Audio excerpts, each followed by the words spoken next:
Good afternoon. The date is April 2nd, 2026, and the time is 11:02 a.m. I hereby call to order the meeting of the Planning and Zoning Board of the City of Groveland, Florida. Thank you for joining us for the city's P&Z board meeting. On behalf of myself, the Vice Chair, all board members, and staff, we hope you and your families are well. All votes will be received by roll call vote. For board discussion, I will call on each board member individually to avoid members talking over one another. We will also be taking public comment during this meeting as well. At this time, Maria, will you please call the roll? Yes. Chair Zach Decker. Present. Vice Chair Robin Hoover. Present. Board Member Carrie Lambert. Present. Board Member Alicia Kissy. Present. Board Member Michael Archer. Present. Board Member Marty Proctor. Present. Board Member Brandon Dixon. Present. Non-voting member Bill Mathias is absent. Interim Community and Economic Development Director Andrew Landis. City Attorney Anita Gerasi Carver. Here. Recording Secretary Maria Ramirez here. Thank you, Maria. We have a quorum. If you will please stand with me for the Pledge of Allegiance. I pledge allegiance to the flag of the United States of America and to the republic for which it stands, one nation, under God, indivisible, with liberty and justice for If nothing else, every meeting has that highlight. It's my favorite part. Okay, Maria, will you please read the consent agenda item? This is consideration of approval for the November 6th and December 5th, 2025 Planning and Zoning Board meeting minutes. Okay. Do I have a motion to accept the consent agenda item? Move to approve, sir. I'll second. Okay, I have a motion and I have a second. I will call for the vote. Vice Chair Robin Hoover. Aye. Alicia Kissy. Aye. Carrie Lambert. Aye. Michael Archer. Aye. Brandon Dixon. Aye. Marty Proctor. Aye. The chair votes aye. All right, we will be moving into presentations here in just a moment, but I wanted to welcome to the board Brandon for the first time. And I think, Marty, is this a reappointment, or you've rejoined us at some point? Yeah, I rejoined last year. Okay. Yes, all thank right. you. Any new appointments? No? Okay. I want to remind everyone it kind of has fell by the wayside, but at our next meeting, we will need to appoint a new chair and vice chair. Since we didn't discuss that prior to this meeting, it'd be a little sudden to spring that on you now. So just be thinking of who you want to appoint for those positions for the May meeting.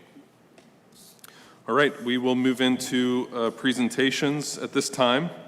Our new building official, John Abner, will give us a Florida Building Code update.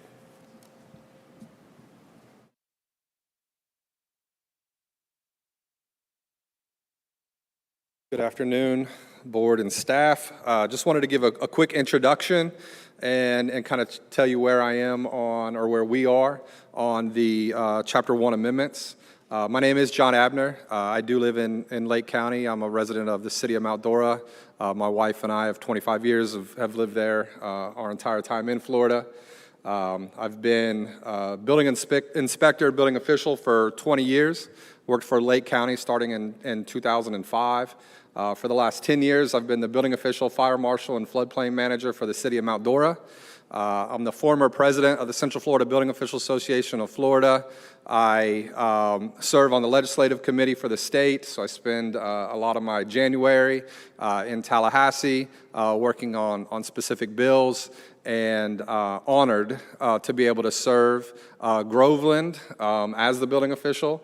I've been explaining to many people that I believe that this city has the potential and really already is the gem of Lake County. And so I'm very excited to be here. As many of you know, my organization serves many municipalities throughout Central Florida, and so it gives us an opportunity to be consistent, learn what other municipalities are doing well and what they're not doing well. Some of those municipalities are Claremont, Maitland, Town of Oakland, Mascot, Montverde, Howey in the Hills, and then we support Winter Garden, Marion County, and others. So really honored to be here. One of the things that, and this is month 2 for me, so I am trying to hit the ground running, but there is going to be some time, and so I appreciate your patience and your grace as we learn. One of the things that you'll find is Jennifer there in the back will be with me at most of my meetings because she's the one with the true knowledge and information because of not only her history here, but she's an amazing permit tech. So I'm going to ask her to tag along in case I'm stumped. But Chapter 1, the amendments to Chapter 1 is something that was tasked with me. As many of you know, it's been something that's been going on for quite a while, and former building official Jeff was working on that. We've spotted some things that we can make some edits to, and then just wanted to make you aware of what the steps look like. It's all driven by statute. We are allowed, as a municipality, to make amendments. 553.73 allows that. But there are some things that we just need to make sure that we get right. If it is, just an administrative amendment, we can do that without, taking that before the public, without taking that before the Florida Building Commission. But if we're making technical amendments, then there's a multi-step process. And so I've started making my edits that I will have before you soon. The other thing is flood amendments we need to be careful of because while we are allowed to make those according to 553.735, the state flood administrator nor FEMA are going to honor anything that's in our Chapter 1. They're going to want to make sure that it lines up with our ordinance, with our flood ordinance. So we need to make sure anything we do in Chapter 1 lines up with the ordinance if we want to utilize that for NFIP and anything like that. But the edits are coming. I will have those before everyone soon. I just wanted to give you an update. I've reached out to one person at the Florida Building Commission and a floodplain administrator, and they've given me their opinion as well. And so those will be coming. Do any of you have any questions for me? And again, it's an honor to serve alongside you. Any questions from the board? Yeah, can we get in the minutes the list of municipalities and government organizations that you're supporting? I think that's a useful piece of knowledge. Absolutely. I can send my resume, that has all of that, or whatever's best for you. However, we can just understand what municipalities you're engaged with. Absolutely. Jennifer's last name, if we can have it at some point. Yeah, Jennifer Lowe. Okay, We thank you. call her J Lowe. With an E? Okay. With an E, right, Jennifer? Yeah. Thanks. I told you she's here if you stump me. Yeah, and just, again, are those opinions that you're getting from these people that you know in the flood, and are those official opinions, or are they? No, they are not official opinions. I did get permission from Tim before I asked for them, but they're not official opinions. They're just people that I hold in high regard, and they've already given me their list of items, and they're not egregious. It's pretty simple stuff. Thank you for taking that extra step. Mm-hmm. I'll have, sir. Thank you, Marty. Any other questions or comments from the board? Well, Mr. Abner, thank you for coming today and for meeting with me a couple months ago and walking through this. I think ultimately the Chapter 1 amendment will be a net benefit to the city. So 100%. Thank you for your work on it. Of course, and we are coming up on a code change, and so we collectively can make a decision if we want to push this through in the 8th edition, but also the 9th edition is going to be adopted. They're saying December 31st of this year, so we can make that decision collectively as well. Excellent. All right. Thank you. All right. Thank you, guys. See you, Andrew.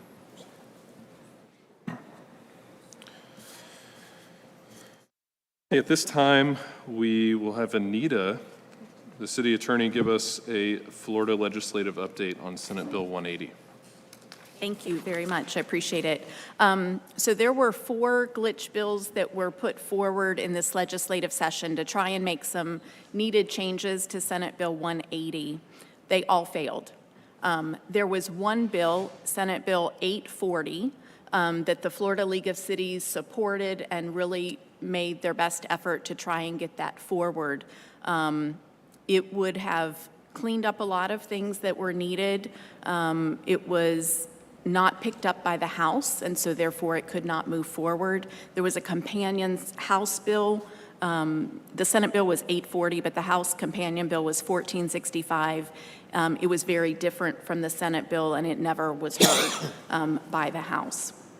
So the Florida League of Cities lobbyists feel that there is momentum in the legislature to try and make changes, and whether it will happen, if we have to wait till 2027, or if maybe it will occur in a special session before then, we don't really know. But hopefully they will at some point reconsider Senate Bill 840.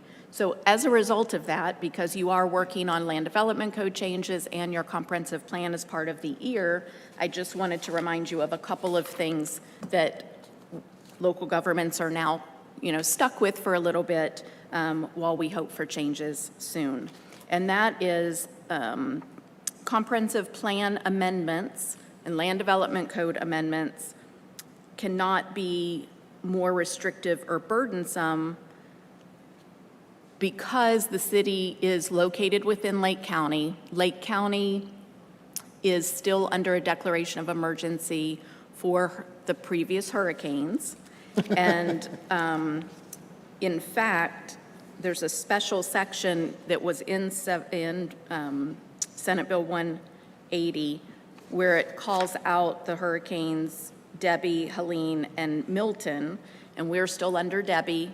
And because of that, we're within 100 feet or 100 miles of where the hurricane path was. We're under the declaration of emergency, which has been extended another few months. We cannot make those changes. So I know that staff has looked at other cities who have proposed comprehensive plan amendments and land development code amendments and tried to use language that would allow amendments to move forward and just say, we're not trying to be more burdensome and restrictive under Senate Bill 180, and that wouldn't apply.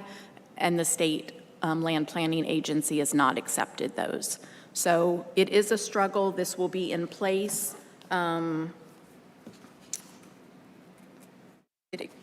The section expires June 30th of 2028.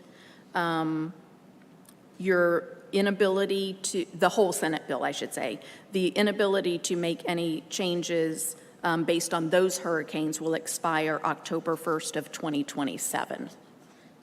We were hoping that that was going to get moved up to June of 2026 in this legislative session, and unfortunately that did not occur. So Can you clarify the June 30, 2028 is Senate Bill 180?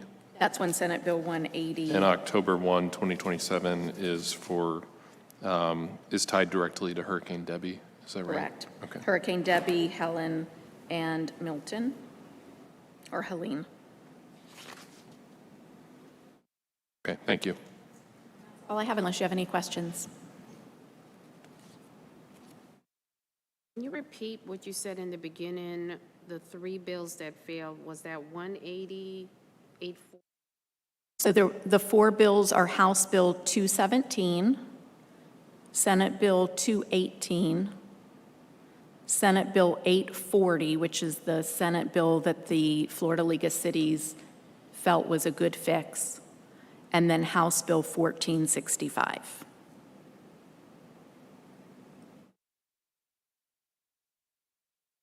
That failed? Correct. So we had no changes to the statutes relating to Senate Bill 180 that was adopted in 2025. Circus is in town. Okay, thank you. Do we have any other comments or questions from the board? Marty? Thank you. Wow, all right. Thank you, Anita. At this time, we'll have an EAR amendment update from Alan Booker. All right, good morning. Chairman Zach Decker and Planning Zoning Board members. My name is Alan Booker, Senior Planner. So let's go. So today, the goal is to provide you an update of where we are on the evaluation appraisal review of our comprehensive plan. But before we even do this, I just wanted to remind everybody exactly what is an EAR. So it's required at least once every 7 years.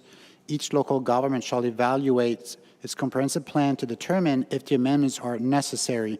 And when you look at the statute, which is 163.3191, so at the minimum, the minimum that you have to do is ensure that the first 10 years are covered, like you update your population projections, you have the latest future land use map, and so, so in this slide, you can see the population projection that we obtained from Schimberg, and it's also has the Bieber population projection combined into one. So you can see where we are like roughly in 2025, and if we look at 2036, we are looking almost at a population of 38,173, and in 2046, which is like the 20-year horizon, we're looking at 46,900. So those are some of the key elements that a typical EAR typically follows. Now, on the next slide, I want to talk about what Groveland is doing a little bit different. So we're going significantly above and beyond a typical EAR. We're also using our strategic plan to inform the key priorities of the comprehensive plan. So sometimes people wonder, like, what's the difference between strategic plan and comp plan? Well, the strategic plan, that typically can be 3 to 5 years, sometimes a little longer. And in Florida, our comp plan is 10 to 20 years horizon. So think of like a big semi-truck that's going the long distance, that moves slowly, and think of the strategic plan like the quick motorcycle that can zoom in and out, and then get a quick scout ahead, see what's happening, and inform those decisions. So they work in tandem, but the comp plan is the legally binding. So this is the main one. And then the other things we've done is we've done public engagements. We've done some cities don't necessarily do that many for an EAR. We've listened to our city council directions, and also we're internally looking at the data analysis, see where we are, and try to make the best decision from here. So now going to the next slide. This is where we are, and this we reach out with Wilden and try to build this little table that we share with council. So 8 out of 11 elements have been received.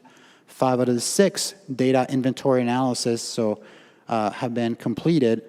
Now, what is remaining is the future land use map completion. We want to finalize our discussion of the levels of service, which is going to be pending getting a contract for legal reviews. And just to kind of to really give the picture about what is the size, like when you look at the future land use map, you're looking over 11,000 parcels. This is not just, we're not doing like a small future, we're looking at the entire city, making sure that there's an ordinance to back it up to see where we're going. So here's an example. We've created like a side-by-side viewer on our end. And so the one you see on the left, this is the adopted future land use map, which started from when the city adopted the new code in 2020. Then we utilized every ordinance has P&Z's recommendation and city council. Those are what's in effect. And then on the right, this is the proposed changes that we're exploring with the EAR. Of course, it's subject to see what the council will and the city attorney will say. But we've identified some issues. I know, several months ago we bumped into an issue with Palisades where there was some discrepancies. So now we decided to really go a deep, thorough analysis. We requested every single ordinance from our city clerk. We've been checking. And so one of the big enhancements that we're going to see, even when anybody who uses our live web maps when we release it, now you're going to click on the parcel, and you're going to see what is the future land use, what is the ordinance that backed it, when it was adopted, and we're going to have a change. Let's say it went from this to this. So it's going to be very transparent. Anybody can go and find it. And then if you want to read the full ordinance, we have our clerks. They do a fantastic job with public request.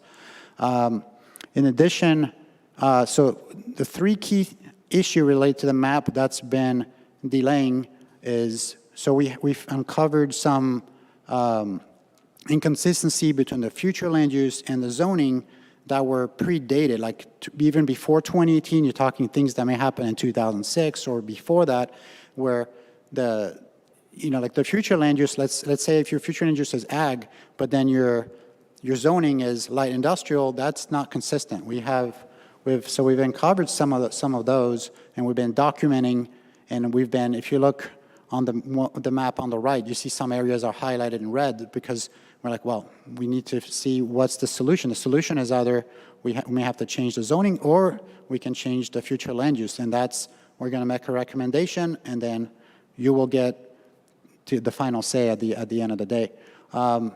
We also uncovered an old policy related to conservation that we really want to get more clarity in how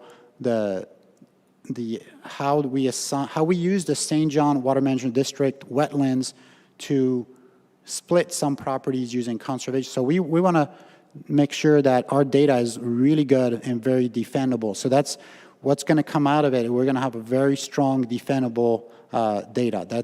And it's critical. It's a big piece of the year, and that's why, yes, it is causing some delay, because this is like the piece that underpins the entire plan. It's like the foundation that you build. It's your future land use. So it has to be, we have to get this right. And so we're taking this very seriously. So now moving to the other aspect is the level of service. So in this case here, we've heard what the community wants, but we also know there's Senate Bill 180 in the background that could be problematic for us. We've been receiving comments. The city is growing fast. Are the infrastructure in line?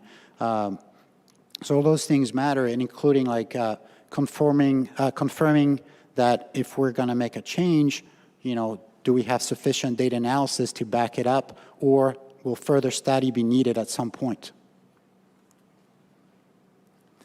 Now here, I wanted to point out that we're returning back to the strategic plan that informs our priorities, like our mission, or like immediate. It's like, hey, something happening. Let's see how we can achieve those goals. One things that we've been working on is a very innovative our code used as a transect, and then we are exploring to even assign our level service across the transect, because somebody who's like an ag versus somebody who's like a more urban environment may not necessarily have the exact same level of service.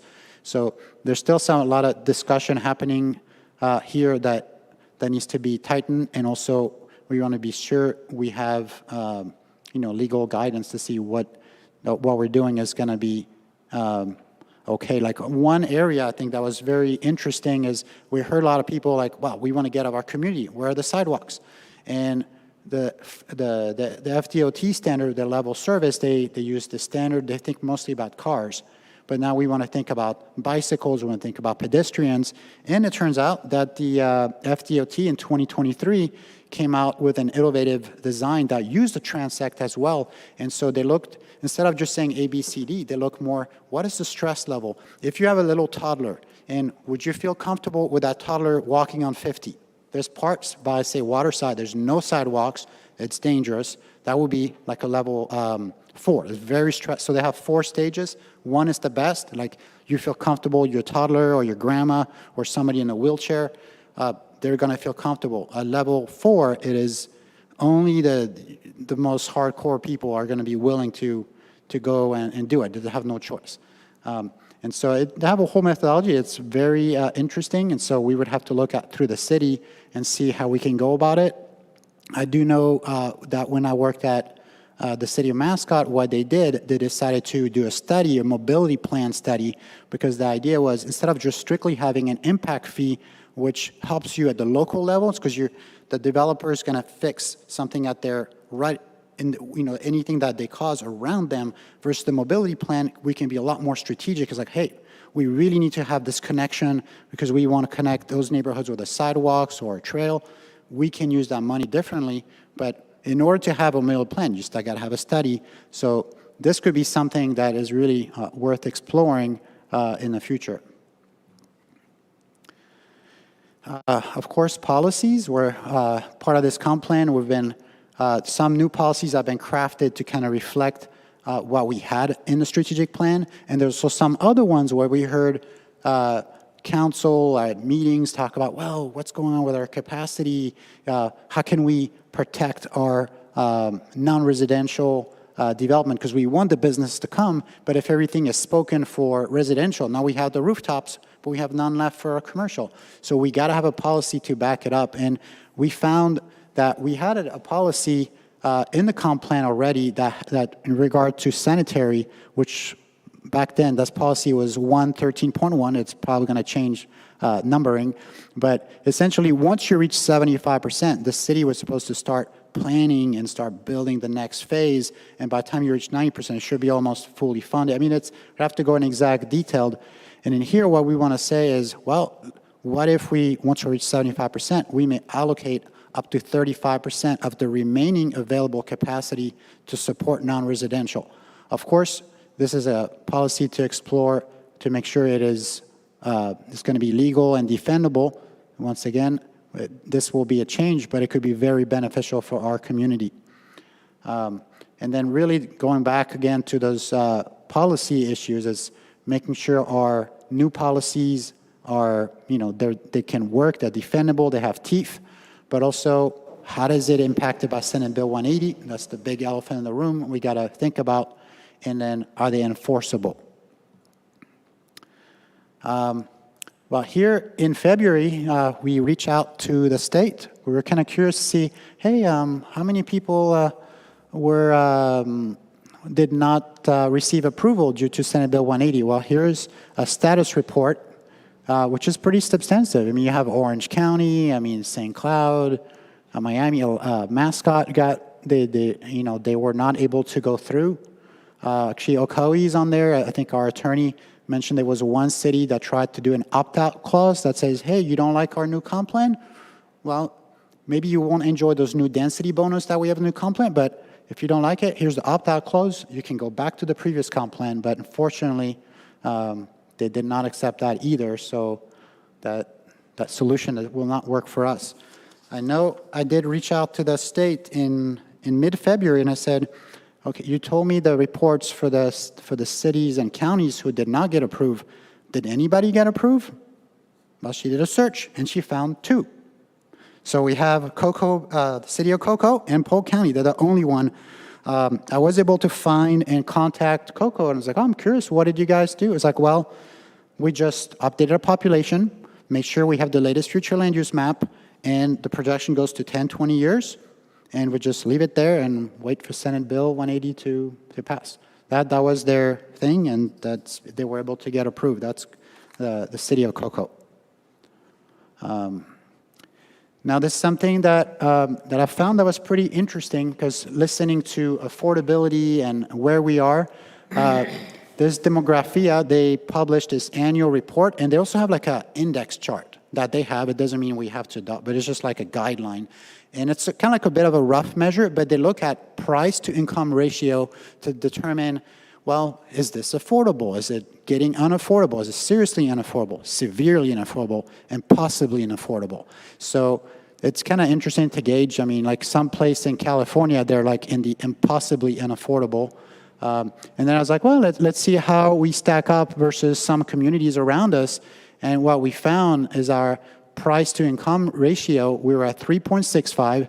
So, and this, just to explain, this is the average of 2020 to 2024, and we know like there was this price appreciating And also to clarify, when we say median household, we're not just talking one person. You could be the husband, the wife, the children are working, you combine all this. This is your median household. It's not just one person. Then you have the median home value, which what they use in the census is it has to be an owner-owned, not a business. It has to be residents living there. That's how they report, and it's free, it's available data, so it's a nice little matrix. It's rough, but it can give you a little gauge of what's happening. It also included the average commute time, because this is really important. This is, you got to think of the longer you commute, you pay in your social life, because the longer you drive, that's more time in the car. And then also, gas prices are getting more expensive. And also, it gives us a clue. Like we've heard from the surveys, it's like, well, there's a lot of traffic in Groveland. It's like, because what could help? It's like, well, we need more. When you look at this, we're above our peers in terms of average commute time. That means a lot of people have to get outside of the city to find employment. And so the cool thing that's happening with our code is it's all about walkability, making sure we have enough commercial within a certain threshold. So right now we only have 2 communities going vertical, which is Rainwood and Cypress Bluff, that are following this design. But eventually what you're going to start to see is more commercials start coming in, or at least that's what we really want. And then it's going to be interesting index to kind of follow, because we want to see ideally this number go up. We want more jobs locally. It's good to be fiscally healthy. And on average, from what I've read, the typical American that's been like this for many years, they want to be between 25 and 35, because as you go higher, that's more time in the car, time taken away from your family. So it's kind of interesting data. On the right, we have a couple pictures, so you can see some example from the community. I think it was either Rainwood or Cypress Bluff, the top one. The middle picture, you see a home that's like more like a modern farmhouse-ish. This is Vittner subdivision, where they did not have to do our code and do a patio and do a nicer architecture, but they chose to do it. And at the bottom, we have something, we can still make nicer architecture even at a more affordable scale. This is like a 700 or 800 square feet affordable housing that we have not too far from the downtown area. So, and they still managed to embody like the idea with architecture, and they did something that people can afford at a different price point. So I think that was pretty interesting. And now, so what is the path forward? So we need to wrap up this map. So at this point, it's like discussing with the attorney, this is our recommendations. Is this the most defendable, the best path for us? This is really getting that map down. As far as verifying the ordinance, this has been completed. Now it's more like, how do we address it? What do we want to really address? And I think this is where I think we can really dive with the attorney, and this will come back before you, so you'll see exactly what's changing. Finalize those level service, really important, and conduct an independent legal review, like I said, to circle back to it, and really ensure that it is consistent, defendable, and aligned across all our planning tools. And then the proposed timeline, I mean, obviously it's proposed and can still change, but it's fundamental that we have to once we get the final go-to with the map, because the map, there's a lot of data that's based on this to wrap up this data analysis, and that's going to guide us where, well, how much natural land do we really have? All those answers are going to be finally perfect, and then we're going to have exact numbers. So all this is coming. So the first step is to get that legal review, refine those policies. Then the next step that we're proposing is, instead of just, hey, we're going to bring this forward as a 1 week ahead of time, and here's this big document. Instead, we would like to rather come back at a workshop and this time bring the experts from each division, from transportation, engineering, park, and say, okay, these are the park level service we adopted, and this is why they're defendable. Can we make it happen? Do we have sufficient park? How are we going to get there? Because this also lines up with our capital improvement plan that's happening. It's going to be finalized, I believe, around August. give or take. And the idea would be to adopt the latest one and make sure it aligns with the vision that the city wants to have. And I think the key thing here is, I think there's still a lot to unpack to a workshop to also get the feedback. Well, we have to deal with the elephant in the room once again, which is Senate Bill 180. How do we really want to proceed? You know, do we want to go the route of COCO that may not be popular with the residents, or do we want to charge forward, but we know the state may object? So I think a lot of, we need to kind of really think through what's the best plan for the city. Because I know, like, the good news on October 1, 2027, it'll expire. It's unfortunate that because we were really monitoring this Senate Bill 840 with the companion bill, HB 1465. We're supposed to resolve some of this issue. Unfortunately, that didn't happen. So now it's like, okay, how do we adjust, and what is the best path for our city? So this essentially conclude, I think, the presentation. So I will welcome any questions. I'm happy to help. And Thank you, Mr. Booker. I have several comments. Do others also? I just have one question. Okay. I just want to keep some order here so that we don't, we don't all go in every direction, every turn we take. So would it be okay to back up to the beginning? Of course. And we'll just kind of work through it. yes. And if you will take a round, take a lap here. If you have comments on this topic, let's hear them. And then we'll go to the next and do another lap. That way we're not talking over each other and going back and forth. So, all right, I don't have anything on this. Does anybody have anything on this chart? Okay. I have a question. Ms. Lambert. Would you have circle in red exactly what is that number for? Oh, so this was the total population. So when you look at your demographics, you see like there's different age group.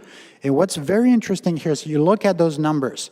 So you see what people between, say, 25 and 34 are moving. So this could be like a young professional, they want to buy a home.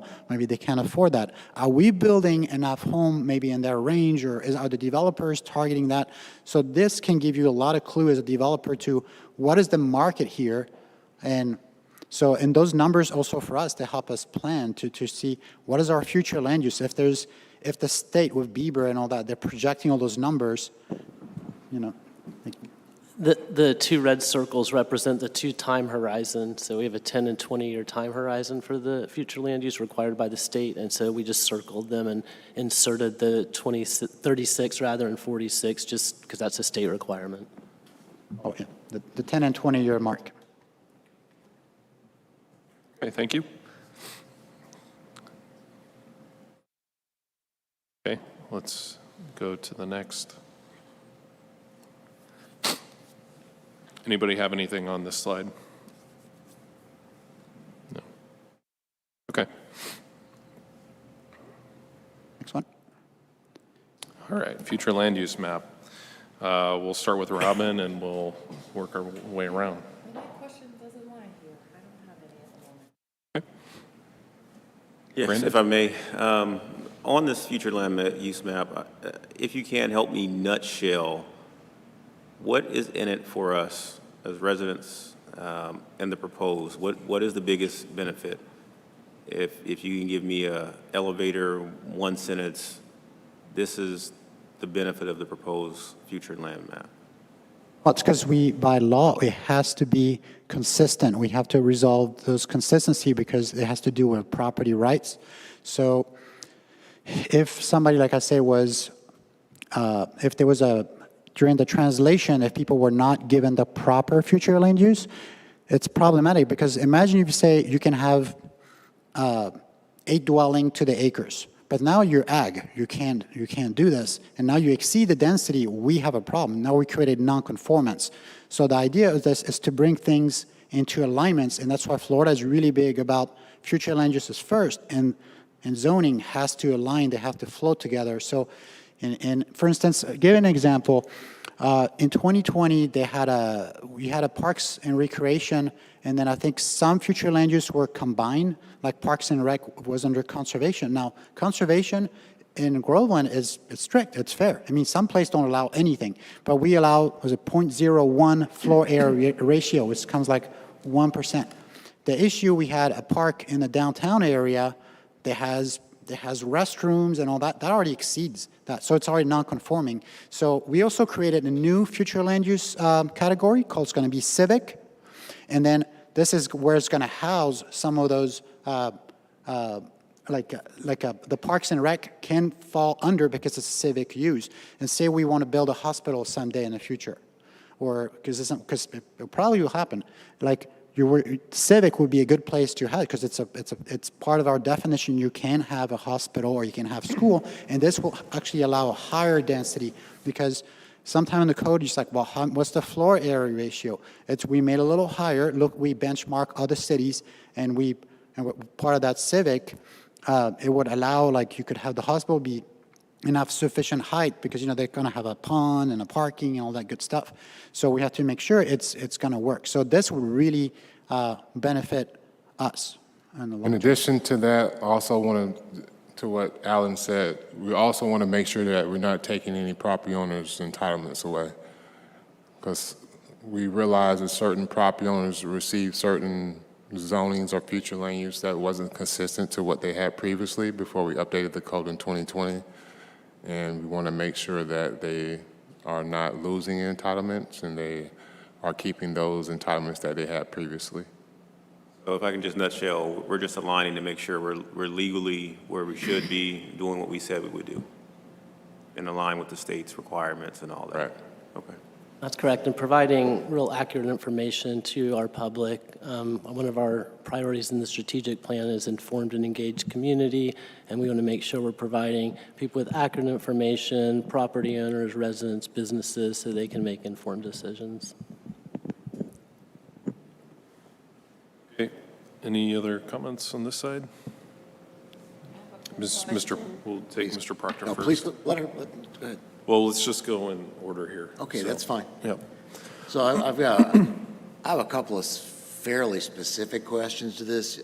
It's very granular information. I don't expect you to answer right now, but I want to bring them up here in the public meeting so that, because again, I have faith that you guys will answer the questions, even if it requires the next meeting or later. I don't understand, what's the purpose of some of the red that I'm seeing in the right hand of the proposed?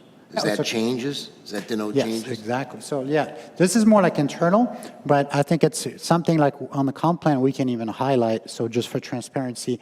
So what we've uncovered, so if you look, it's too bad I don't have, actually we do have Yeah, like go to the one on the bottom, the southwest corner of Lake Lucy. let's see which one. Oh, you say down here? No, Lake Lucy, go to the border, go straight up. Keep going up. Oh, up here? Yeah, it's in red on the okay. other one. This is a good one. So this was what we call like a translation discrepancy. So this was very complex. What the city did, they went from one future land use code and they transfer all those parcels to the other. And what appears to have happened is this was part of a PUD that doesn't, well, I think it has an expiration date. It's part of that Villa City PUD, right? And that Villa City area. And I don't think that's inside Villa City PUD. That's, yeah. well, if you're meaning like this one up here, Well, that's next. Sorry, my apologies. You're on the next one. I went to another one, but they're similar case. Like About this right here, Marty, right there. That is exactly it, sir. so, yeah, this one as well. This is an existing PUD. So they have those entitlements, and those are already built. And the future land use is ag. So now you have those tiny little lots, and like, whoa, what is this? So I was like, whoa, we have to fix this because people live here. We can't take away their property rights. And this is not like something in the future. It's already here. So I think the best and most legal, I mean, we'll see. I mean, that's a discussion that we're going to have, but it's. What color is that? Red? Is it showing red on the proposed map right there? Yeah, it's red right there, yeah. Okay, so it should be established neighborhood land use. We changed it back to established neighborhood, but the color's wrong. So we'll get It's that. just an out, because the outline is red, and we also happen to have red that as the town. But like I said, this was more like an internal tool to quickly see, okay, where are we changing? Where are those target areas? There's like some little areas, for instance, in here that are, it's harder to see, but they were cross-shaded. Essentially, what happened is, while this was happening, this whole future land use change, there were a few properties that were recently annexed or in the process of being annexed while this was getting submitted to the state. And unfortunately, they were not provided future land use, but they may have been given a zoning, and they happen to be in the Ford Commerce Center. So we know that's going to be employment center. And there was also a few that were done in early 2019, at the beginning of the year, where they received, and we have the ordinance, we got it from the clerk, but for some reason they were not included during this mapping exercise that translated the 2020 to the new code. And so the idea is really documenting, okay, what happened in 2020 and what happened maybe sometime before if we found an inconsistency. And the idea is to resolve it, so we're, that's really the point, yeah. Just to follow up on that, there's a number of different reasons we have some inconsistencies in the map. Some predate, 2019. Some relate to the transition to the new future land use, categories that we created in 2020.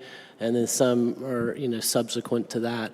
Alan was a GIS manager or tech for the city of Winter Garden for 17 years back in the day, and he explained to me that some of these discrepancies, because some of them are pretty inexplicable. It could be the middle of a PUD, like Preserve at Sunrise, where part of it got painted ag, and he said that you can easily, and you can explain it in your language, but kind of drag a mouse across, a parcel to another parcel, and it changed by mistake the land use.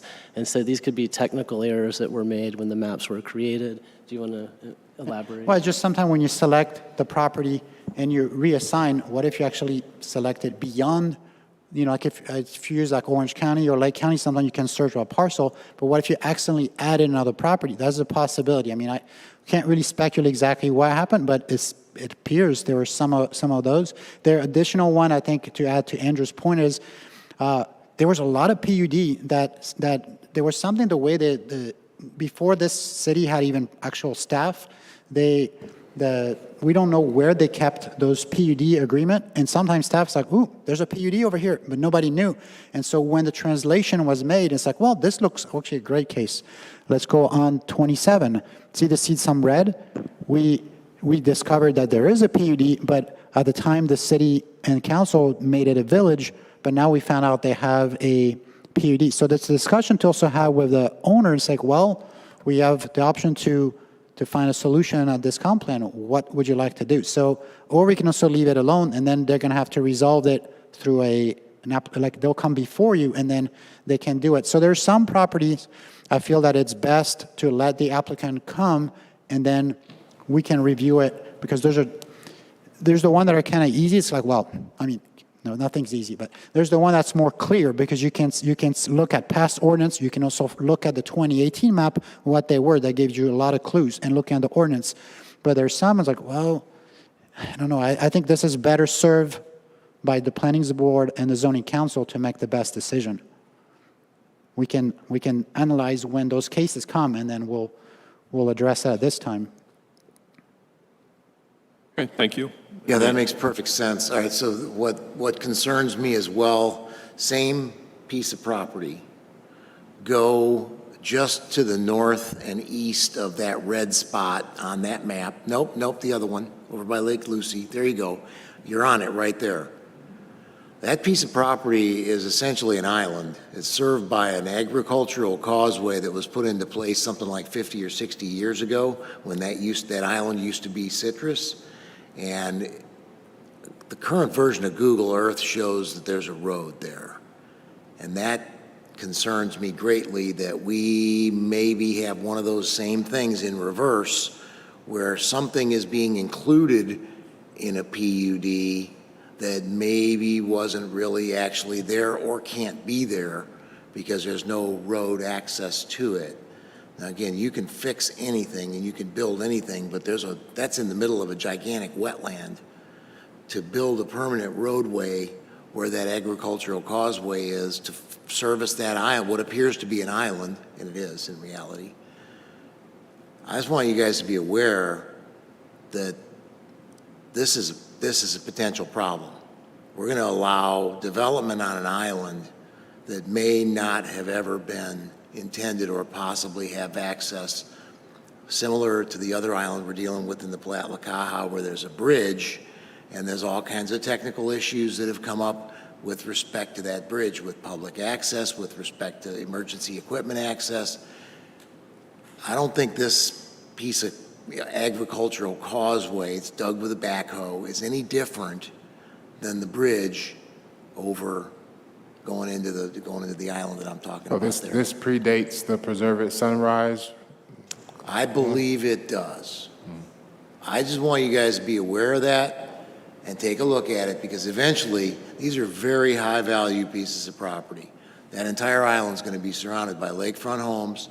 It's going to be very high-value property that somebody, somewhere, is going to be willing to spend a lot of money to develop. Now, in this case here, this one is actually not an island. If we could zoom in more, and I think this is what the other thing we can do. Like, this is high level, but what we can do next time when we're going to do our workshop, because I think the map deserves almost, it deserves proper attention, because this says everything's built on it. This is the foundation of the house. I think we can zoom in and then say, okay, and say exactly, this is what it was, this is what we recommend, and why we recommend this. And then as we zoom, because you zoom in, you'll be able to see exactly that. Actually, this one is actually not an island. If you zoom in more, it's part of the whole subdivision. So I think you'll see a little clearer once you zoom in, because right now it's kind of hard to see, it's just big picture. But once you zoom in, I think, and you say exactly, this is the area where, this is what it was, this is what we're proposing, and why. And you have that nice image. You can see, we can zoom, just like we do our typical planning zoning board, and we bring forward, and you can see here's the site. We can do the same thing to a lot of those areas, especially because like this is citywide, and we're a pretty large city of 20 plus square miles. So we can do it like this if And again, I'm not asking you to necessarily do that and spend everybody's time. I live in the weeds, okay? This is pretty, and I want to tell you that I have walked this property with my feet in wet times and in dry times. So I don't really, between you, me, and the elevator button, I don't care what the map says. I know what's on the ground because I've stood on it. And there's not always a direct correlation between what's shown in Google Earth or in your land, in this, wherever this map came from, this GIS came from, and the reality of what is physically on the ground. What I don't want to see is the developer quietly upgrading this little causeway and creating a roadway, which will then open up this whole island. You don't have to answer this today. To answer it another time, you can talk to me separately. I'll be happy to come by. The other one that is of concern to me is the green spot up in the upper left-hand corner of Villa City. You found it. No, one more up. That's it. What's going on there? I see it doesn't change. Well, no, so this one doesn't change. So it looks like in 2020, that corner was assigned to be a conservation. Beautiful. Speak to that one. That's part of the Villa City PUD, and they have a dedicated 140 plus or minus acre conservation parcel that they've dedicated on the PUD, but that is sort of malleable in that, as the PUD gets figured out, some of that conservation land may shift. So there's a need for east-west connectivity at the north side of that conservation parcel. And there's also interest in doing like a school and park co-location, kind of like we did at Cherry Lake Park. And so some of that acreage could be, part of that. But the majority of the 140 acres we foresee staying in conservation. It's along the Plat-La-Caja. A lot of it's within the floodplain. So, yeah. Again, I just want to alert you guys, very granular local knowledge. That area has several county-owned pieces of property. There's also a county-owned, county-owned deeded right-of-way accesses across the entire Villa City development from Villa City Road to those dam sites is what they are in reality. Pardon my French, but three-letter dam. These are in perpetuity right-of-ways that the county owns that goes across the Villa City development. This is a prime opportunity for us to preserve property that's essentially worthless because it's wetlands predominantly, and there's no other access to this property except for these in perpetuity right-of-way easements that the Lake County government has, BCC owns, controls. So we made some changes on these in the past with the developer to put those right-of-ways underneath the roadways and provide public access to lost island properties. And I use the word island in the sense of enclave, that we had no access to them. Part B of this, the Public Lands and Trails Acquisition Advisory Committee is meeting now in real time. They have $50 million of our money to buy conservation properties. The top priorities for me influencing those board members, those committee members, is to purchase pieces of property that separate the public land that's already owned there, current dam sites, former dam sites. There's 3 or 4 parcels of property that are essentially inaccessible and essentially in wetlands, both, that are primed to be conservation lands connecting these other pieces of property. All of this fits into the overarching Palatka Greenway or Blueway use that we all have a vision for, and somewhere off in the fuzzy distant future, probably long after I'm gone. But nonetheless, if we don't lay the groundwork now and have awareness of pieces of property like this, and I would really like to talk to you guys about exactly what that PUD says, because I think that would have a big impact on the Public Lands and Trails Acquisition Advisory Committee, ultimately the BCC, that I cannot imagine that they would have that level of granularity when they're thinking about these properties that they're wanting to purchase. So, Very basic language in the PUD. It says 140-acre parcel is Yeah, dedicated yeah. in this I've section. read it. And it's on our website, and you can check it out. I've read it. I just would like to get, a modern definition of this 2005 10-page PUD and what that little corner means, just because of the things I just outlined to you. And I'm sorry, guys, I know I'm off in the weeds, but to me, these are very, very important weeds. They're wetlands. This is public lands that we already have, and optimizing the use of public lands that we already own for the future of our people to be able to get access to this waterway is very important to me. So please forgive me for taking all this extra time. Guys, again, happy to take it offline, but I want you to know that on April 16, I promise you, I will be standing in front of the Public Lands and Acquisitions Trail Committee pointing out this piece of property. So just be aware that that's going on too. Not that they would be willing to buy it, but it may impact decisions that they are going to make. So thank you so much for your patience. And again, happy to talk about these offline. That's all I have, sir. Thank you. Thank you, Mr. Proctor. Any comments from Mr. Archer? Other thing I've got is, you said during the workshop, we're going to get a better view of these maps? Yeah, we can do so. I mean, I think, because right now it's like this high level, big picture, but then especially once we finalize it, see which one we're really gonna make a change. Some we're gonna let the applicant or the landowner make the change. And so we'll be a lot clearer. Right now it's just, okay, we flag these.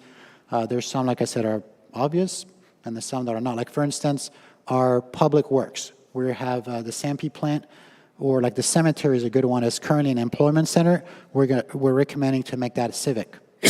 They're not going to be employing anybody.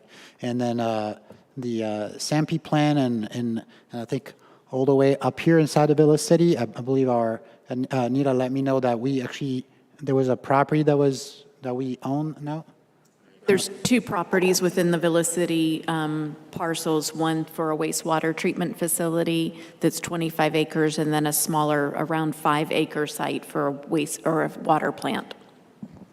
Thank you, Anita. So like the one that had located, that's the parcel is fully, has already been split from the main one. we're recommending to make it also a civic place, because that's where likely our sewer or water treatment plant is going to be.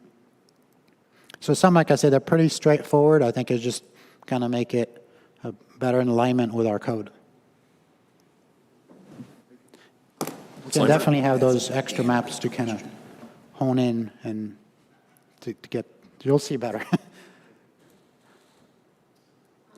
For the workshop, I would like for you to explain more about what is the data and the elements you're talking about, like on here where he says the comprehensive plan must be based on the data. Can you?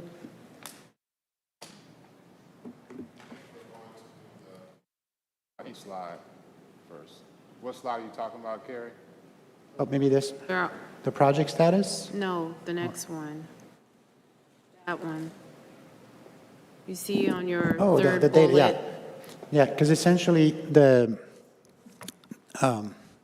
like it's kind of goes back to we're still pointing back to data analysis. So like when you look at the maps, you can summarize, okay, what's the total acreage? You want to?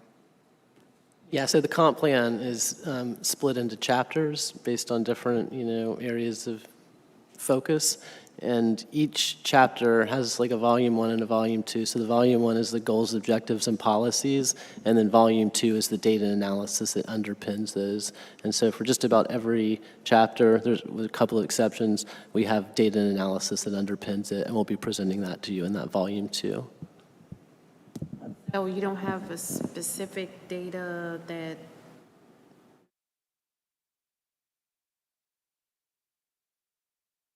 Okay. but exactly is the data? Yeah, you will see in the future land use section, there will be all the future land use data that underpins the map. So the population projections, the different land use categories, how they relate to the zoning categories, all that will be spelled out. Okay, all right, that's it. Thank you. What is this, this map is going to function very similarly to the property appraiser map where you can zone in and select individual parcels? Okay. Is this going to be synced up with property appraiser, all the supporting documents that you were mentioning prior? For the web map, once we release it, the one like we used to have in the past, or just the static future land use map that we have to send to the state? You mentioned earlier that when you're done with this map, we'll be able to click on a parcel and see what was it, what is it now, what are the documents or ordinances that Yes. Affect it. Is that like, will that be housed on the City of Groveland website for public access? Yes. Or is that going to be synced up with the property appraiser, and you have to go to the property appraiser to find that?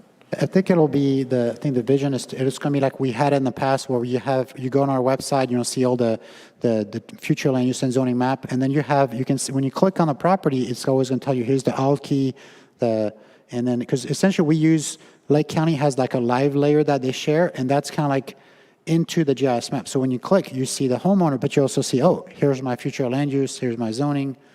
Okay. That'll help a lot because our current maps are vague, high level. At least the last time I looked at them, it's hard to find street names and really zoom in on parcels. It's just like, here's a red blob, there's an orange blob. Static map, it's not interactive. Yeah, exactly. Yeah, so the static map is what we have to send to the state, and then we're going to have our live interactive one that we keep for ourselves. We can really drill down and that will be public access. And then once that data is finalized, then we also can give the data to Lake County. And what they do, they have their own app, which is called City View. And so whenever we update ours, we can say, here's ours. And then they're very quick. If you're given the data, it's GIS, so just load it, and you get to see our things at the same time. So we actually, just so you know, we did request them to temporarily take down, because essentially the city was updating its map on this side, and then sometimes they would go on the property appraiser and they would pull the city view. It's like, well, how come it doesn't match? Well, because nobody at the city was providing the county our latest data. So the idea is like we can have our own map, which we can really control how it looks, the mapping, versus the other one is they house our data, but it's their interface. So the idea is just we update ours, we share, and then everybody gets to benefit. And the idea is whenever we make a change, that way any person who's on Lake County, click on the information, they're always going to get the correct information. And it's not, that's it doesn't, huge. you know when we change, because it comes before you, city council approve or doesn't approve it, and then if it's approved, after 31 days, depending if it's a future land use or we're going to tell them, okay, let's release and then update the map. Yeah, that's a huge, I'm sure it's a big task to do that, and it's going to be a huge benefit. So thank you for the. It'll be part of our new workflow. Work. So essentially, I think something we had shared with council is once the final ordinance is recorded, we're going to tell GIS, and then depending on which one, because some you have to wait 31 days, like the zoning is usually more automatic, but since people here sometimes do it concurrently, I think it's prudent to wait, give them that, and make the update. And then the moment we tell our person we're going to give them the ordinance, they're going to make the GIS change. We staff are going to look to make sure, yes, this is what we approved. Then they release, and we say, share it with the county, and done. And everybody's in sync. So that's the new workflow moving forward. And I think it's the gold standard. I mean, we have an ordinance to back it up. It's going to be great data. Yeah, for sure. And it sounds like we'll probably be seeing a lot of activity come to this board over all these changes or corrections that are going to take place. But I appreciate that. Let's move on to the level of service. I think that was the next one. Is that right? Yep. All right. Can we go to the next page? Yep, this is it. Excuse me, is there a moment to talk about the LOS before we move forward? Well, the LOS is detailed here, and I mean, if you want to go back to the that's slide, fine. that's fine. I was looking at some particulars in the draft here on the right side of the page, but if you want to back up, I can that's talk, fine. I have some general questions, if I may, just about LOS, or at least, may not even be a question, but something I want to get out there, because it concerns me. I'm interested in what is the LOS today and how are we tracking? Because when we talk about strategic plan, comp plan, are we on track? Are we far off? And the reason I ask, because as a resident, this weekend, I discovered there was low water pressure at my house, right? So what to me is now is, as a resident, I just happened, and I want to thank Director TJ Fish for responding on the weekend. That was amazing. But I don't know that residents should be the notification system to the city that something's going wrong. I feel like there has to be some metrics or some governance or level of service that helps us understand, one, are we on track with our 3 to 5 year plan? Where are those numbers? Are we 70% confident that we're attacking those numbers, that we're hitting those targets? Or are we off and behind and need to make adjustments? Related to utilities, right? We've had this conversation outside. We talked about the concurrency. Those are our guide rails to make sure that we, as I understand it, to make sure that we are providing the services needed as new services come on. So in general, I'm really interested in, when we talk about LOS, what is it, where are we, and are we on track to the future? Don't know if that's the answer for today, but I do want to put it out there again. Just this weekend, experiencing low water pressure. I heard my neighbors talk about it, but I could barely wash my hands on Saturday. I was like, hey, what's up with that? Email director, and he's like, oh, one of the pumps are down. Okay, well, how long would this pump have been down if I didn't notify you? Was someone going to find it on Monday? So I just want to make sure the city's in the best position forward as we do this comprehensive plan to reach those goals in 2036, 2046. Again, maybe not a question, but I do want to put it out there. Excellent. So, yeah, so the level of service, it's more like, the developer comes in as like, hey, do we have capacity? Because if we don't, okay, can't move, you got to wait till we have, and that's satisfied. Then on the other side, you have Public Works who's monitoring their system. So, and the best practice, they should be in line. And that's also where the capital improvement plan comes in, that they need to ensure that if whenever we do this capital improvement meetings, they need to look at what did we agree? What's our level of service? What is acceptable? Are we in line? So in this case, that something is off. I mean, I can't speak for Public Works, but if the pressure is low and And our plan says we're making this promise. It's a level service. Think of that. This is our promise. We're going to have water that runs at good pressure. Now, the question is, why is it not happening on the day-to-day? So I can't answer that because it's not my department. But that would be a great question when we have, I believe, Wood and Kern, they handle our sanitary and water, so they should be able to give more, hey, what's causing this? What are we doing to fix this? Because our plans say this. So next time we work on our comp plan is that we need to prioritize this, because if we're not on track, we need to line them up. And the level of service is kind of like, I think you were mentioning, it would be nice to have a dashboard. There's some it might be easier to do, but others, like the streets, a little more complicated. I do know that that's going to be a great question when we have a workshop, because David Montine with HAF, they've been developing this new Excel modeling that they're going to constantly have to update. They're monitoring, here's the traffic around the city. And then they look at, well, if this developer comes, how does it impact what we allow?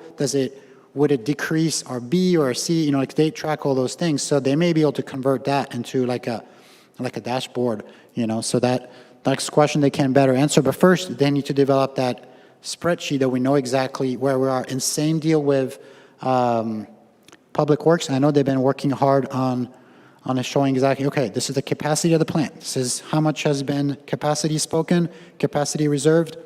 How much do we have left in the tank? They need to give us all this information. I believe it's either got received or they're in the process. It's a little different than the comp plan, but it's something that we need to know. I think everybody should see for transparency. I mean, it's when you look at the future growth, the data will reveal where are we, and it'll help us guide toward how does it match up to our level of service. Okay, how do we adjust our capital plan? So I think this is going to be a very interesting year to make sure that when people work on the capital plan, are they opening up the comp plan to see, oh, by the way, it's this. And I think we need that alignment. It has to be like this. So what some cities, and it wouldn't be the first. I do know Ocoee recently created a new position that's called like the concurrency coordinator or manager. And what they do is they're like a bit that middle person that kind of coordinates between, okay, here's the development, here's the infrastructure happening to ensure we're following our thing, And that's what I'm really after, because as we make decisions, I work with engineers, I'm not one, and there's always this adage, trust but verify. And when we talk about the concurrency, is it matching our strategic plan? Are we on track? And if not, what I hate to do is make a decision that gives us negative downstream impacts, and I think we're experiencing that as a city. So I really want to advocate. I'll use this microphone and beat my horse, and I hope you guys let me ride it. If not, you can push me over. But I really want to make sure that we got some meat on this bone and we can bite into it, and when we make these decisions, we are making those best decisions based off of the information that is easily digested, right? We got the concurrency, we got strategic. You say it's 3 to 5 years. Are we on track? Do we have a 90% confidence that we're matching that? What does that number look like? May not be for here, maybe it's a citywide conversation, but I do just want to throw it out there because I think that'll help us grow to be the Groveland that we want. Yeah. That's all I got. I'll be quiet. Thank you. All right, thank you, Mr. Dixon. Mr. Proctor? Comfortable where we're at here. You guys are doing a great job. Great. Mr. Archer? Ms. Hoover? Wow, okay, all right. My time to be a Marty Proctor. Okay, I've made these recommendations to Tim before he became the acting city manager, and so I'm sure he's quite busy doing those duties. But we had discussed this in some depth previously, and what I would highly recommend is clearly articulating on a map, although we in this room understand, because we are in this room, we understand what is a state road, what is a county road, what is a city-owned road. But you get out and about in the community and all you hear are complaints about traffic in Groveland, right? and the city this and the city that. Well, the reality for me, to get from my house to Publix, I take a county road and 2 state roads and my neighborhood road, and that's it. And traffic is horrendous. But the city can't exactly solve that problem, right? And so when we look at levels of service here, I think that we need to be clear as we, because we already had a workshop and we'll do another one, be clear about where we're measuring the level of service. So for example, if you look at transportation,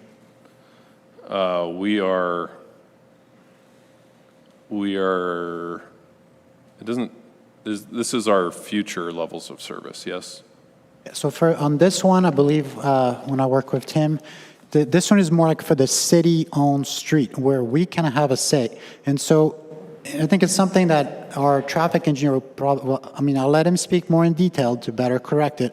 But like it says in the guidelines, sometimes the letter can be misleading, because if you're trying to go between 2 cities, maybe you want like a C or a D, something that flows, but you don't want gridlock, which is like your E and F. But you may not want an A, because that means you're the only one on the road. That means that road has a life cycle. The taxpayers have to pay. You want that road to be utilized, and the business want people on it.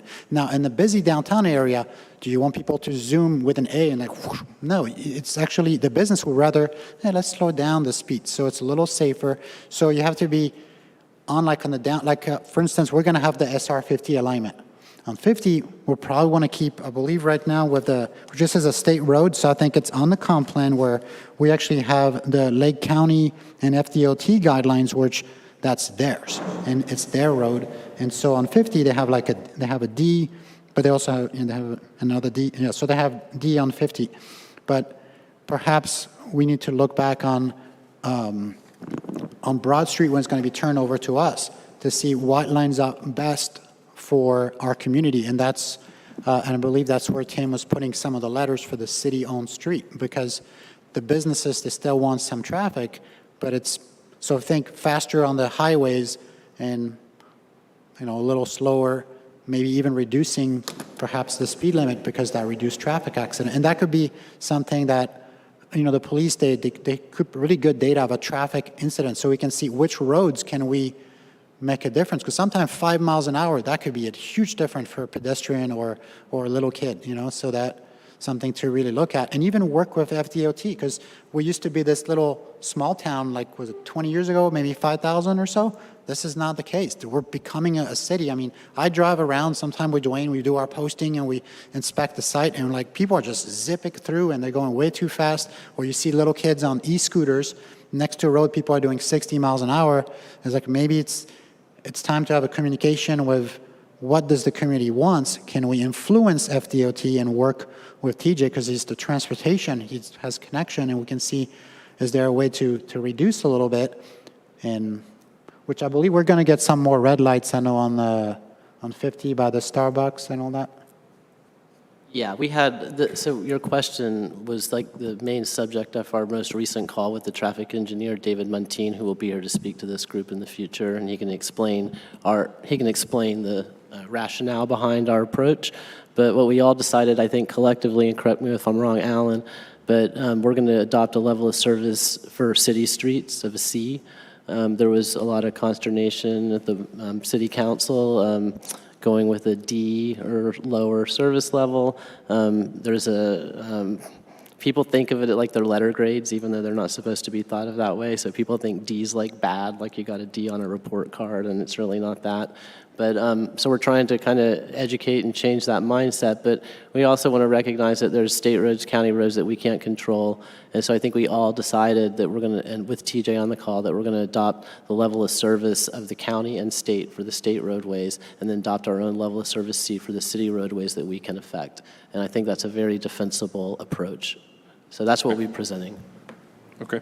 What you're also not seeing, Zach, is, you'll see it eventually, we have a visual metrics for each of those levels of service to provide more details about what actually it looks like. I'm a visual person, so most people like pictures and visuals, so that will be coming up as well with them when we have the workshop. Okay.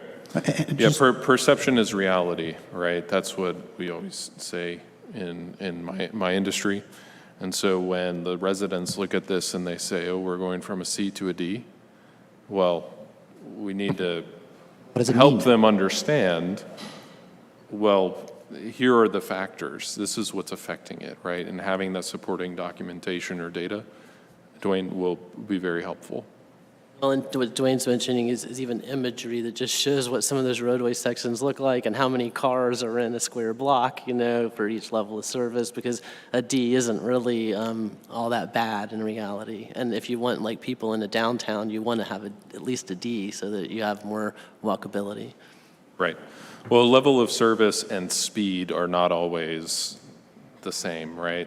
So I understand, Alan, what you're saying. You don't want people flying through downtown at 60 miles an hour. But also, what we have going on here is pretty awful. Oh, yeah. So I'd give this an F- that we have going on right now. So we got to try to, and maybe imagery is the best way to do that, photos.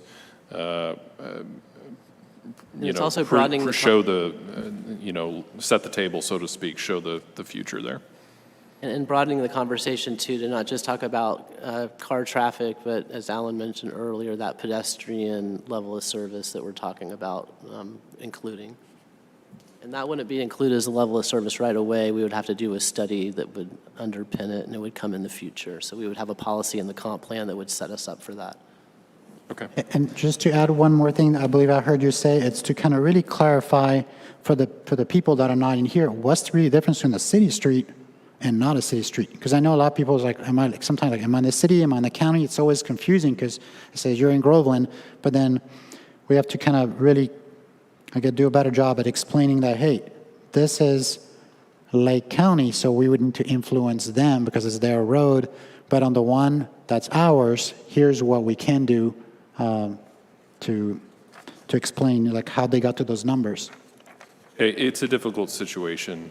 We all understand, right? We hear the complaints. Well, why are they approving more houses? They need to fix the roads first.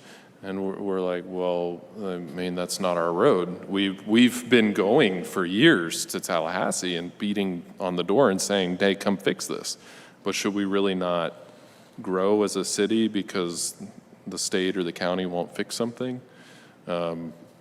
It's too expensive here. Okay, well, how do you make it cheaper? You have more houses, right? More supply. So do you want us to make things more affordable or just stop? I mean, it's very challenging. And so I think that, again, those of us in the room here, we come here every month and we have these conversations, and some of us have been here for years and we get it, but we could do a little better at presenting it. The last workshop we had was not good, and I hit on those points at that time, but that wasn't our staff's fault. I have a couple of other notes on the level of service, and because I want to understand better, it's showing our police and fire and EMS response times. Our police response time is 5 minutes per priority 1 call, and our fire and EMS would be over 7 minutes, which seems a bit much.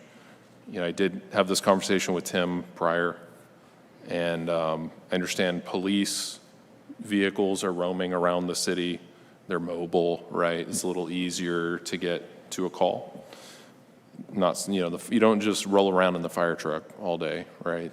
They have stations. So even that being said, the 7 minutes seems a bit much.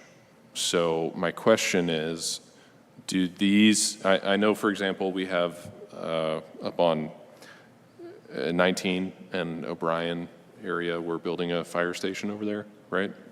So are we factoring in capital improvements of other new fire stations into this 715? Or are we saying right now with the facilities we have open at this moment, 7 minutes, 15 seconds? Do you know the answer So I don't want to go too far on this one, but the thing I want to share is, Mr. You want to go? Well, I just know that that's a subject of discussion right now. The draft got sent, the fire chief wrote back and said, hey, does this include our new fire station? I don't know that that has been addressed back yet. I think that's in an email thread as we speak, unless I haven't seen the latest, greatest, and correct me if I'm wrong. One thing I wanted to add is there was some of our council members and people were here looking at, well, I'm looking at the fire, and I believe it was like 5 and some change, and then we were proposing 715. It's like, where did that number come from? Then we had this whole discussion with the fire chief, and we're like, there's no data analysis. Nobody knows how they ever come up with 515. They took them some time. They looked at our data, I think the last year or 2 years. We've been consistent around that 715, but they were never in the 515. So now the question to reach something like that, for our city, you think, and I think the chief really gets it, is we're a very unique city, and like you got the Palakaha River that meanders, and so unless we want to, build some bridge over wetlands and have more connectivity, it's going to be challenging. And also how we used to design cities. Like in the past, they used to do a lot of cul-de-sacs, and imagine like the fire trucks on Wazada, have to go all the way around. That would spend a lot of time. So with the thing with the new urbanism, you want multiple access points, so that way you can boost that and improve those response time. So I recall there was some county, I want to say it was Osceola, they were looking at seeing where they can connect some of those sidewalks, those cul-de-sacs. That way, they would maybe save on buying another fire station because now they can increase their response time.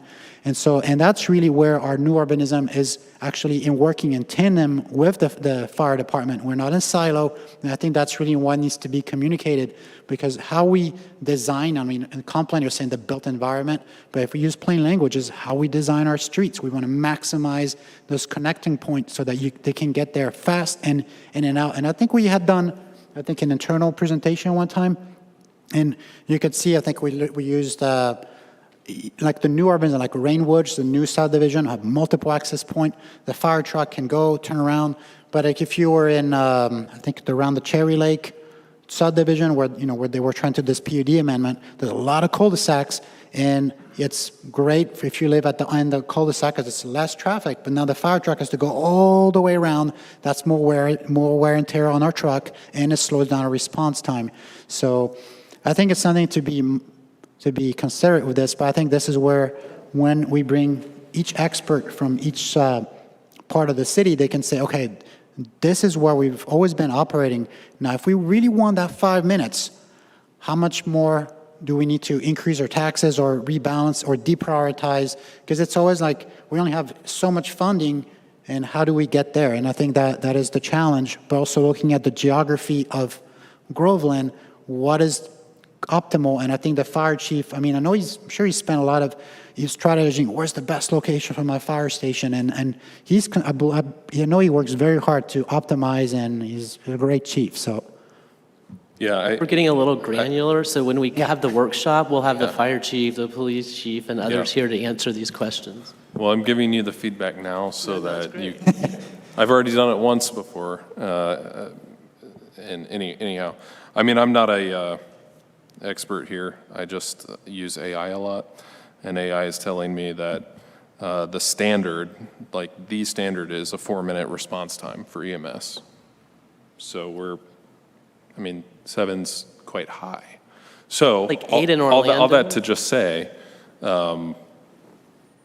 if we need more fire stations, let's plan for them, right?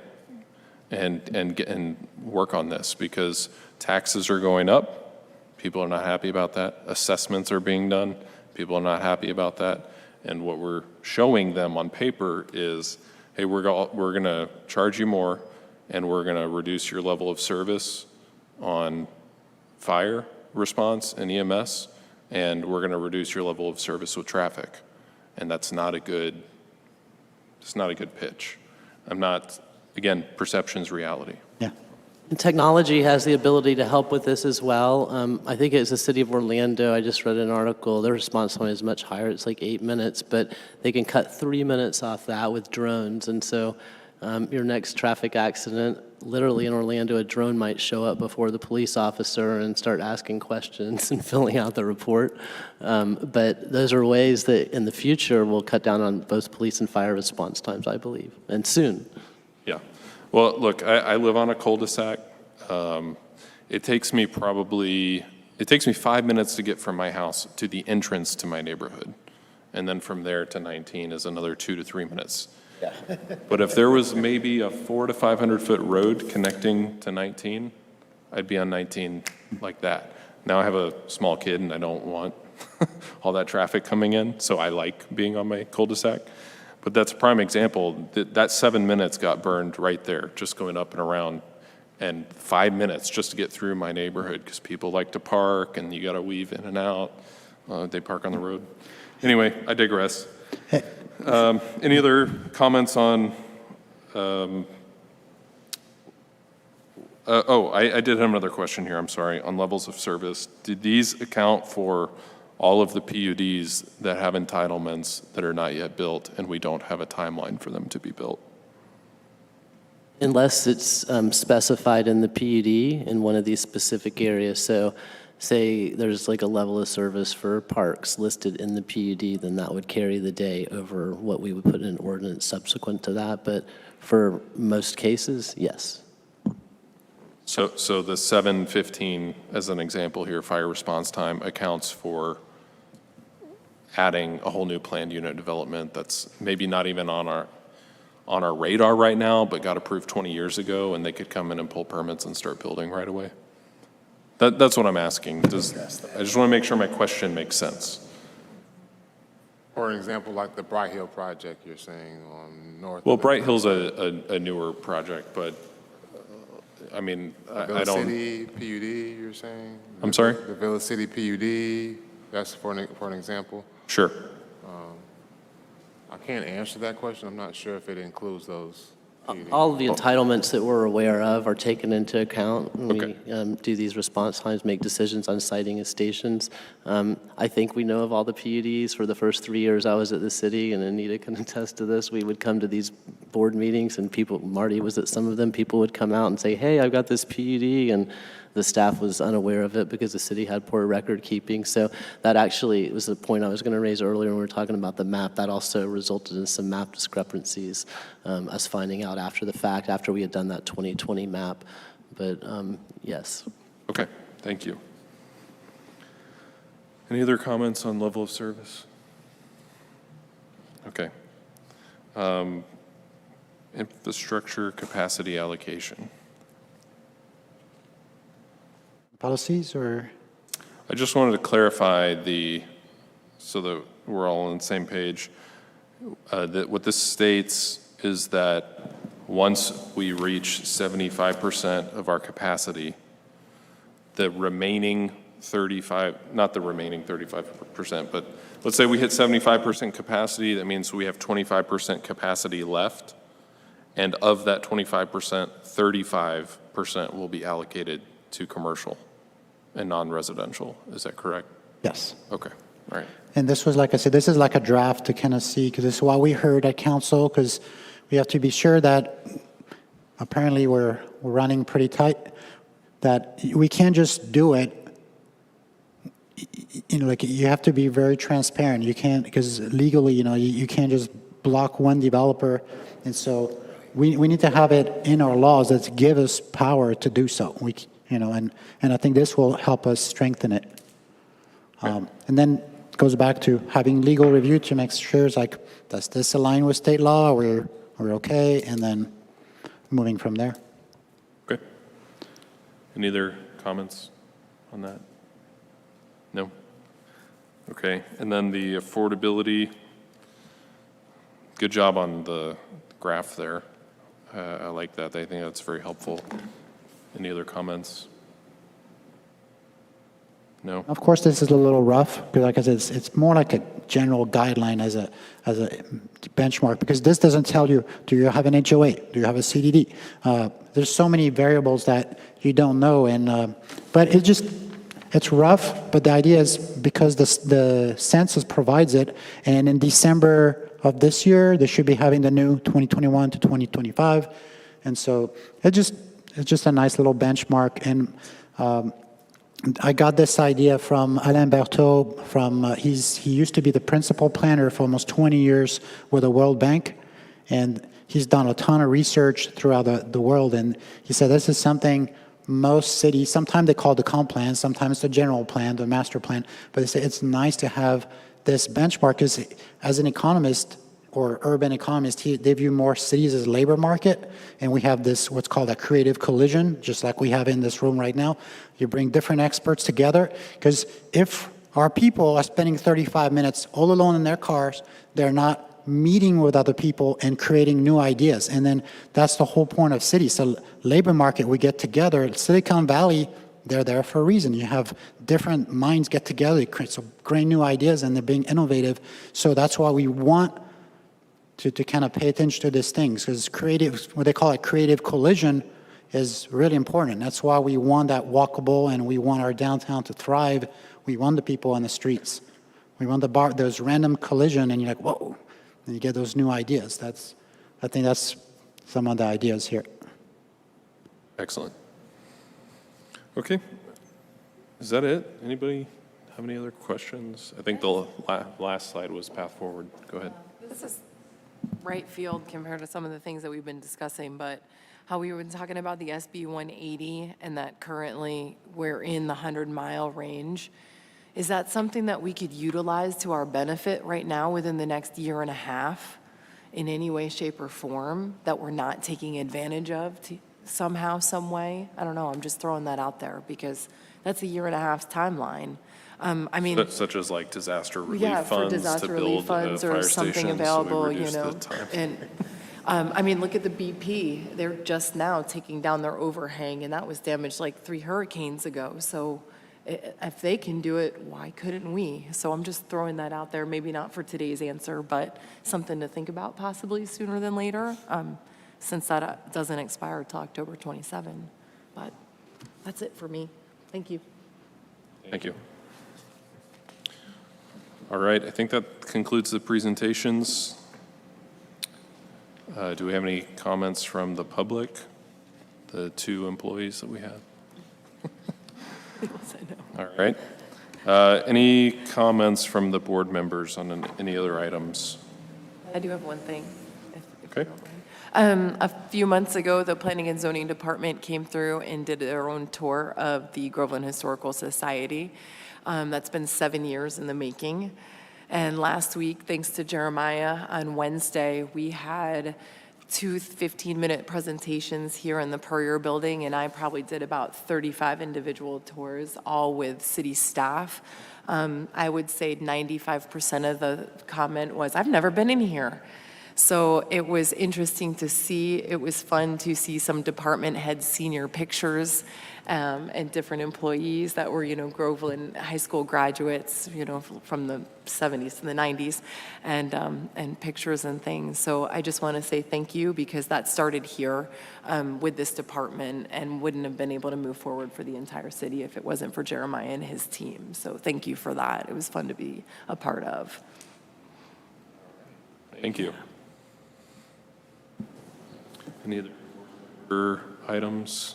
Mr. Proctor? Yes, can we ensure that this presentation gets delivered to Clayton Emmerich, our alternate board member? Clayton Emmerich, our alternate board member? He receives the agenda as well, doesn't he? Yes. Not the presentations, Not though. 100% sure. He that does. He gets them? He receives everything that you all receive. Well, I didn't get this presentation, Yeah, we can send it to him. so please send it to me and to him as well. It's very interested. I'm interested. This is really good. We'll send it to everyone. Thank you very much. I have a comment. A couple months ago, I think it was in January, I emailed Dwayne about a new special that I came across. I don't remember the exact title, but it was basically talking about city in Delaware in regards to comprehensive planning and everything, traffic growth, congestion. And so I'm going to meet with Dwayne next week so he can review. He said he would share with all the board members. But from watching the special, it highlights a couple of things that I hope this city doesn't go in that direction, because the growth in Delaware, the particular city, I can't remember the name offhand, but it had to do with not having a good comprehensive plan, not updating their codes, and they couldn't handle the infrastructure, the growth of all these developments. But I'm going to ask Dwayne to share that with the board, but I just wanted to bring that out, something that is worth watching. Thank you. Mr. Archer? All right. I wanted to share that I know that at some point we were looking at revisiting impact fees and permitting fees in the city. Is there any update on that? Building code update? Impact and permit fees. There were some conversations about revisiting those a few months back. No? I'll have to speak with our building official, John, Okay. about that. I haven't heard anything, though. Okay. All right. Well, that's all I have then. Do we have any comments from our staff? Go ahead, yes. Just want to thank everyone for being patient with us. I know we haven't had a P&Z meeting in a while. We wanted to at least provide some type of presentation for you. Upcoming P&Z meetings, we might have a few items that will be new business items for recommendation of approval.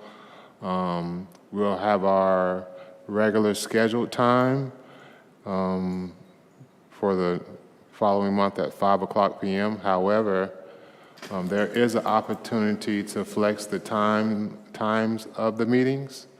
It's not set in stone that you have to have it at 5. So if you are wanting to change it at any time, let us know. I know on the staff level, I love it personally at 11. I like 2 o'clock. 5 o'clock isn't terrible. But I do know with our staff, we're very open-minded, and we just wanted to throw that out there if you were interested or wanted to talk about the flexibility and the timing of our meetings moving forward with P&Z. Yeah, I think one of the reasons we moved it to 5 is, most of us do work. And also, you can see there's nobody here. So we can, if anybody wants to propose new times at the next meeting, be thinking about that. Also be thinking about a new chair and vice chair. I just wanted to mention that we hired a new CRA manager, an economic development manager for the city. His name's Frank Calshone. He started about a week and a half ago, last Monday, and he's hit the ground running. He brings a ton of experience. He was the former assistant city manager for the city of Inverness.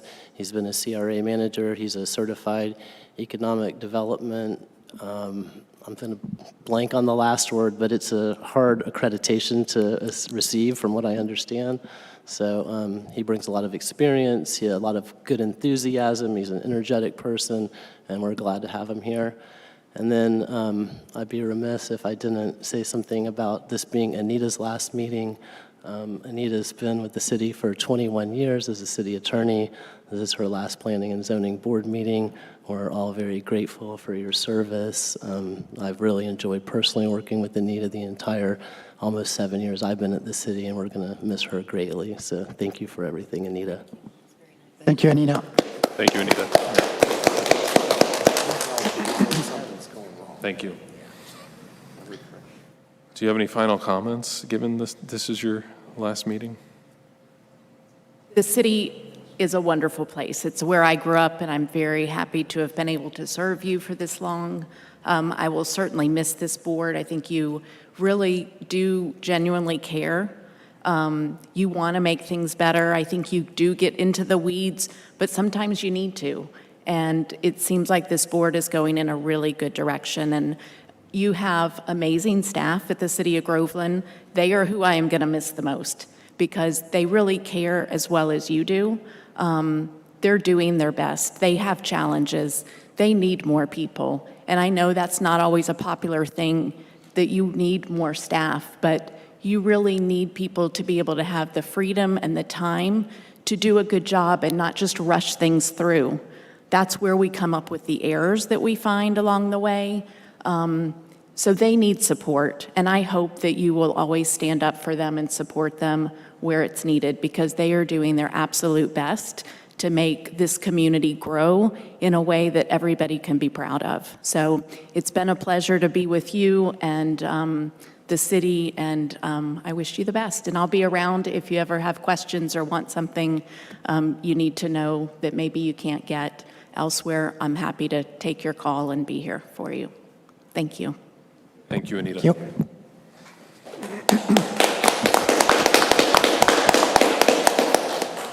All right, do I have a motion to adjourn? Motion to adjourn. Do I have a second? Those in favor say aye. Aye.